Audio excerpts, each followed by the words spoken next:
দিবেন না আপনারা ফুল? সোমবার সকালে বনানী কবরস্থানে আইভি রহমানের ১০ম মৃত্যুবার্ষিকী উপলক্ষে তার সমাধিতে ফুল দিয়ে শ্রদ্ধা জানান নেতাকর্মীরা। পরে সাংবাদিকদের কাছে দেয়া প্রতিক্রিয়ায় নাজমুল হাসান পাপন বলেন, সাক্ষীর তালিকা দীর্ঘ না করলে বিচার দ্রুত হতো।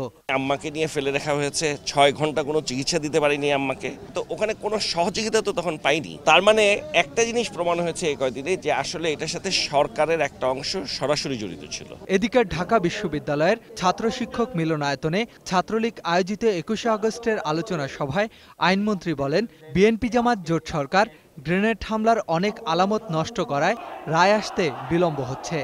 ২১শে আগস্ট গ্রেনেড হত্যার অনেক আলামত নষ্ট হয়ে গেছে, এইটুকু বলতে পারি।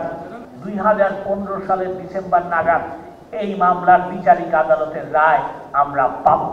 আর রাজধানীর ডিপ্লোমা ইঞ্জিনিয়ার্স ইনস্টিটিউট মিলনায়তনে এক আলোচনায় সুরঞ্জিত সেনগুপ্ত দলীয় ও সহযোগী সংগঠনের নীতি আদর্শ সংহত করার আহ্বান জানান। বন্দুকযুদ্ধ আর ক্রসফায়ার এই পথে গিয়ে এই সমস্যার সমাধান যতটুকু না হবে তার চেয়ে সরকারি দলের অঙ্গ সংগঠন থেকে শৃঙ্খলায় ফিরিয়ে আনতে হবে। ছাত্রলীগের অনেক প্রাক্তন নেতারা যারা উপযুক্ত, ওবায়দুল কাদের সাহেব সহ অন্যান্য নেতাদের নিয়ে একটি টাস্কফোর্স করে আমরা খুব তাড়াতাড়ি এর ফল পাব।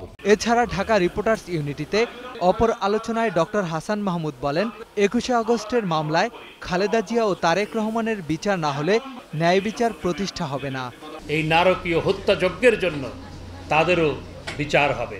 মাইনুল ইসলাম, ২১শে টেলিভিশন, ঢাকা।